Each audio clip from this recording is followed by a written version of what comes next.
Hello दोस्तों, मैं self Mohammad Arbaaz कैसर और स्वागत है मेरे इस YouTube channel in the search of destiny में।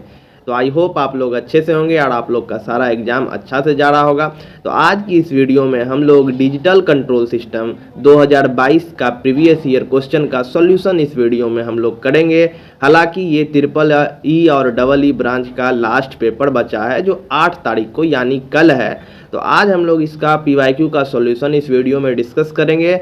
और अगर आप लोग मेरी वीडियो पहली बार देख रहे हैं और इस चैनल पे नए हैं तो कृपया करके प्लीज़ आप लोग इस चैनल को सब्सक्राइब करें। और मैंने इससे पहले भी कई सारी वीडियो बनाई है जिसमें पीवाईक्यू का सॉल्यूशन डिस्कस किया गया है। अगर आप लोग वो पीवाईक्यू का सॉल्यूशन देखना चाहते हैं तो वो जाके आप लोग देख लीजिए, डिस्क्रिप्शन में उसका लिंक दिया हुआ रहेगा।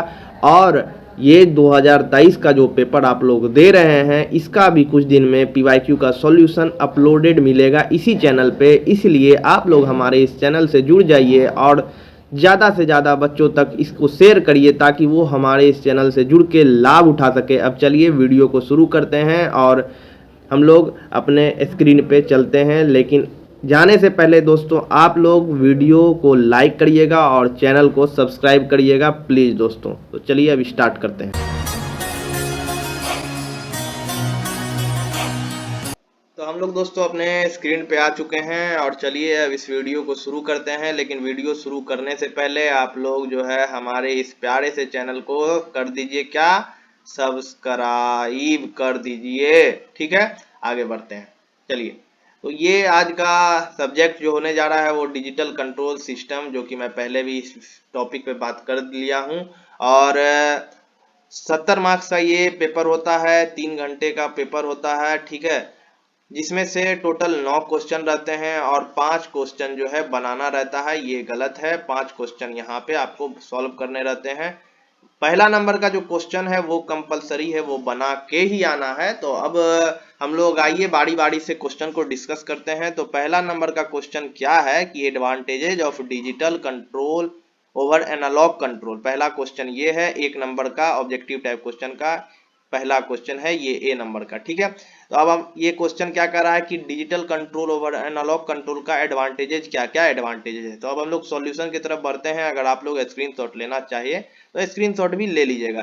तो advantages of digital over control analog, पहला है it is economical and easy to design. दूसरा है it is very well suited for both numerical and non numerical information processing. तीसरा है आपको it is high noise immunity. और चौथा है adjustable precision and easily controllable by computer.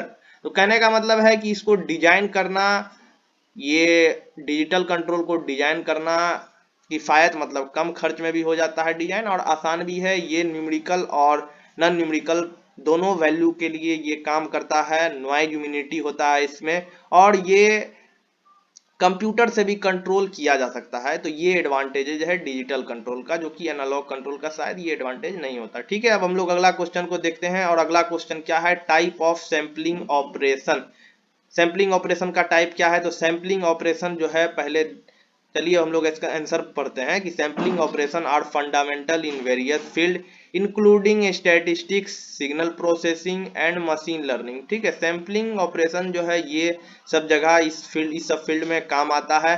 और इसके 4 प्रकार है, random sampling, block sampling, 4 type है, जजमेंट सैंपलिंग और सिस्टमेटिक सैंपलिंग। ठीक है, ये 4 टाइप है।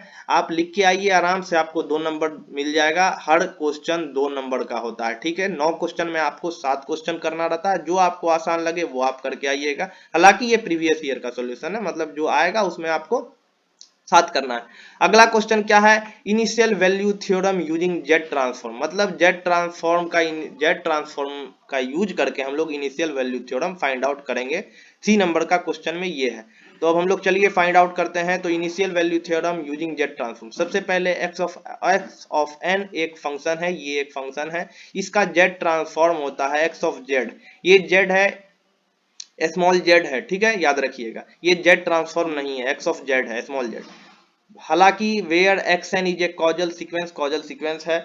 और अगर हमको इनिशियल वैल्यू फाइंड आउट करना है तो इनिशियल वैल्यू का फॉर्मूला होता है, अगर लिमिट लेफ्ट हैंड साइड का लिमिट अगर n टेंड्स टू 0 होगा तो वहीं राइट हैंड साइड का लिमिट उस फंक्शन के हिसाब से इन्फिनिटी चला जाएगा। जैसे कि इसका z फंक्शन है तो यहाँ उसके हिसाब से ये इन्फिनिटी चल जाएगा। यहाँ n फंक्शन है, लेफ्ट हैंड साइड में n 0 होगा। तो ये है हमारा इनिशियल वैल्यू थ्योरम, और इसी चीज को हमको प्रूफ करना है, ठीक है, बाय जेड ट्रांसफॉर्म। तो जेड ट्रांसफॉर्म के थ्रू हम इसको प्रूफ करते हैं। तो सबसे पहले Z transform of x of n करेंगे। तो Z transform of x of n को हम ऐसे भी लिख सकते हैं, और इसका फॉर्मूला होता है summation n is equal to 0 to infinity x of n into Z पे पावर माइनस इन्फिनिटी। ये जेड ट्रांसफॉर्म का फॉर्मूला होता है, ठीक है। अब हम इसको ब्रेक कर देंगे, ये जो टर्म है इसको हम ब्रेक कर देंगे। तो ब्रेक करने के बाद हो जाएगा समेशन, जब हटाएंगे तो x of 0, x of 1 by Z, x of 2 by Z, x of 3 by Z and so on. ये आगे बढ़ते जाएगा, ठीक है, आगे बढ़ते जाएगा, इन्फिनिटी तक चले जाएगा, ठीक है। अब अगर हम लिमिट दोनों तरफ limit Z tend to infinity लगाते हैं बोथ साइड, तो हमारा तब देखिए क्या होता है। अगर हम limit Z tend to infinity करेंगे बोथ साइड, तो ये जो डिवाइड में जितना टर्म है इन्फिनिटी तक डिवाइड में जेड है, वो अगर कोई भी वैल्यू को अब अगर हम इन्फिनिटी से डिवाइड करते हैं तो वो जो वैल्यू होता है वो वैल्यू हमारा 0 हो जाता है, ठीक है ना। तो लिमिट हम जैसे ही लगाएंगे तो ये सब सारा टर्म जो है, ये सारा टर्म खत्म हो जाएगा और सिर्फ हमारे पास बचेगा x ऑफ 0। तो x ऑफ 0 हम यहाँ पे देखे थे कि x ऑफ 0 का वैल्यू क्या है। x ऑफ 0 को हम लोग लिख सकते हैं limit n tends to 0 x of n। तो ये हमारा x ऑफ 0 निकल गया, और x ऑफ 0 किसके इक्वल है, limit z tend to infinity x of small z। तो ये हमारा हैंस प्रूफ हो गया x of initial value theorem using z transform. x of 0 यानी कि आप इसको लिख सकते हैं limit n tends to 0 x of n is equal to limit z tends to infinity x of z। ये x ऑफ z ट्रांसफॉर्म है, ठीक है। अगला क्वेश्चन हम लोग देखते हैं। अगला क्वेश्चन क्या है, define controllable canonical form. Controllable conical form क्या है। तो controllable conical form is a minimum realization in which all model state are controllable, ठीक है। ऑल मॉडल स्टेट को कंट्रोल करने वाला कम से कम टाइम में, उसी को हम लोग कहते हैं कंट्रोलेबल कॉनिकल फॉर्म, ठीक है। Transfer function of first order hold circuit. First order hold circuit का ट्रांसफर फंक्शन क्या होता है। तो ट्रांसफर फंक्शन हम लोग यहाँ पे डायरेक्ट लिख देंगे, काहे कि यहाँ पे कोई डेरिवेशन नहीं पूछा है। तो capital G of S is equal to 1 plus TS by T into bracket close, into के बाद bracket close into 1 minus e पे power minus TS by S bracket close whole square, ठीक है। ये हो गया transfer function of first order hold, ठीक है। इसको याद कर लीजिएगा और एग्जाम में लिख आइएगा। अगला क्वेश्चन क्या है, डिफाइन क्वांटाइजिंग एंड क्वांटाइजेशन। क्वांटाइजिंग और क्वांटाइजेशन क्या है, तो चलिए हम लोग वो देखते हैं। Quantizing refers to process of approximation और representing a continuous range of value with a smaller finite sets of a discrete value.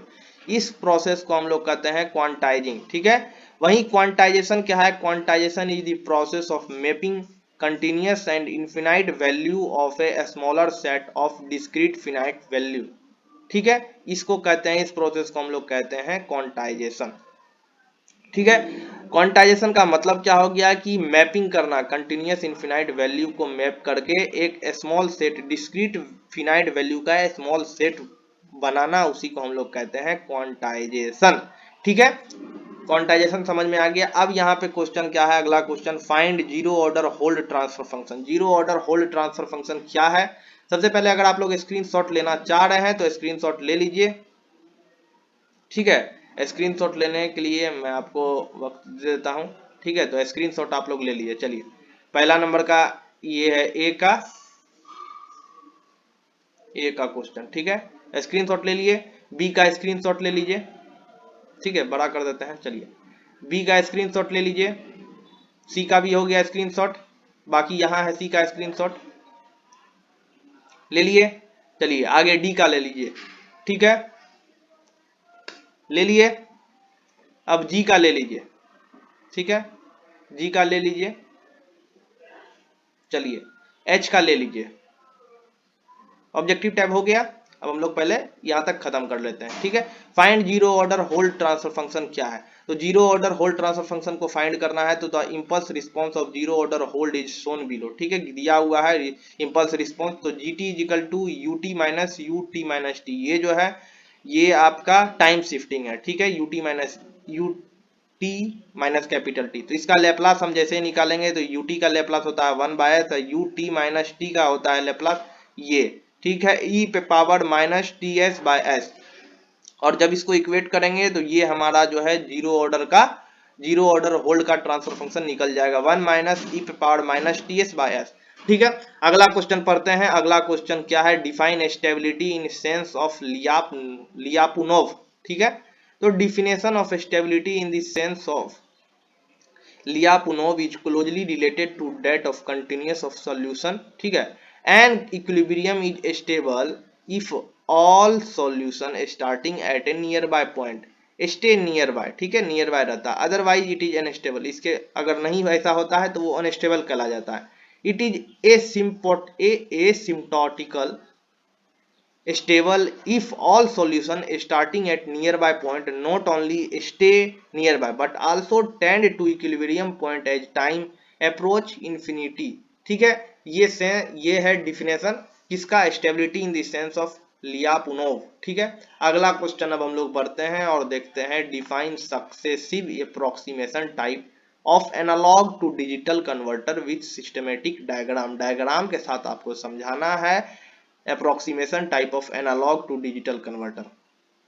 तो अब हम लोग आंसर की तरफ बढ़ते हैं और आंसर है a successive approximation of ADC यानी कि analog to digital converter is a type of analog to digital converter का एक टाइप है successive approximation that converts a continuous analog waveform, जो कि एक कंटिन्यूअस एनालॉग वेवफॉर्म को कन्वर्ट करता है into a discrete digital representation. Discrete digital representation में वो इसको कन्वर्ट करता है यूजिंग बाइनरी सर्च करके, ठीक है। थ्रू ऑल पॉसिबल क्वांटाइजेशन, जितना भी क्वांटाइजेशन पॉसिबल है वो लगाने के बाद जो है उसको डिस्क्रीट डिजिटल रिप्रेजेंटेशन में वो उसको कन्वर्ट करता है, उसी को हम लोग कहते हैं successive approximation analog digital converter, ठीक है।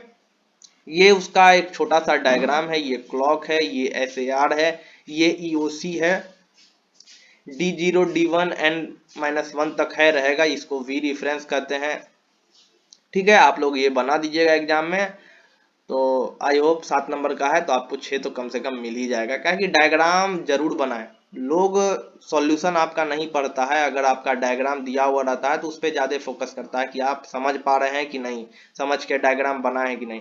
तो ये डायग्राम जो आपको है ये successive approximation ADC block diagram दर्शा रहा है, showing digital to analog converter. यहाँ पे EOC का मतलब होता है end of conversation. Successive approximation register को हम लोग SAR कहते हैं। सैंपल और होल्ड को, ये हुआ सैंपल और होल्ड। VIN इनपुट वोल्टेज हो गया, रेफरेंस वोल्टेज VRF होता है।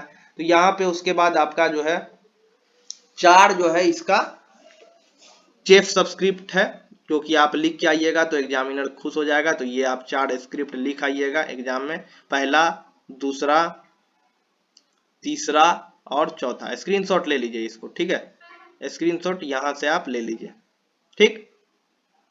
अगला क्वेश्चन हम लोग देखते हैं, define digital to analog converter using converter and using weighted register through a symmetric diagram, ठीक है। डायग्राम के साथ आपको इसको समझाना है।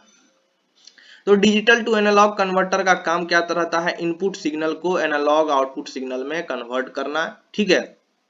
और इसको रिप्रेजेंट करते हैं 0 और 1 से रिप्रेजेंट करते हैं, ठीक है। इसका एक बेसिक ये डायग्राम है, ये आप एग्जाम में जरूर बताइएगा और एग्जामिनर को बताइएगा कि ये एक बेसिक डायग्राम है। डिजिटल इनपुट देते हैं तो यहाँ पे एक कन्वर्टर रहता है जो कि एनालॉग आउटपुट में उसको कन्वर्ट करता है। A digital to analog converter sorry A digital to analog converter DAC consists a number of binary input को कंसिस्ट करता है एंड ए सिंगल आउटपुट, एक सिंगल आउटपुट रहता है, ठीक है। आगे अब हम लोग देखते हैं कि वेटेड रजिस्टर डालने के बाद क्या होता है। तो वेटेड रजिस्टर डालने के बाद ऐसा फिगर बनेगा, ये फिगर आप लोग स्क्रीनशॉट ले लीजिए, ठीक है। VO इक्वल टू आउटपुट हो गया, ये आर रजिस्टर लगा हुआ है, यहाँ पे रजिस्टर लगा हुआ है, ठीक है ना। तो ये weighted register DAC produce an analog output which is almost equal to digital binary input and using binary weighted register weighted register in the inventing adder circuit. In short, a binary weighted register DAC is called weighted register. यहाँ तक clear हो गया होगा, ठीक है। तो ये था आपको वेटेड रजिस्टर लगाने के बाद क्या होता है। तो वेटेड रजिस्टर लगाने के बाद ऐसा आपको डायग्राम बनेगा, ये बना दीजिएगा। ज्यादा बड़ा नहीं लिखे हैं, शॉर्ट टाइप है, तो दो भाग में बटा हुआ था 14 नंबर का, तो ये आप बना दीजिएगा, आपको नंबर मिल जाएगा, टेंशन नहीं लेना है। और आगे अगर आपको इसका वीडियो या PDF चाहिए तो मेरे टेलीग्राम पे ज्वाइन हो जाइए, वहां मैं धीरे धीरे करके सारा सॉल्यूशन अपलोड कर देता हूं एग्जाम से पहले तक। तो अगर आप लोग मेरी इस वीडियो को देख रहे हैं तो प्लीज यहाँ तक पहुंचे हैं तो सब्सक्राइब कर ही दीजिए दोस्तों, आपके सब्सक्राइब की जरूरत है मुझे, तो सब्सक्राइब करिए और हम लोग मिलेंगे अब नेक्स्ट वीडियो में। ठीक है दोस्तों, मिलते हैं नेक्स्ट वीडियो में। जय हिंद।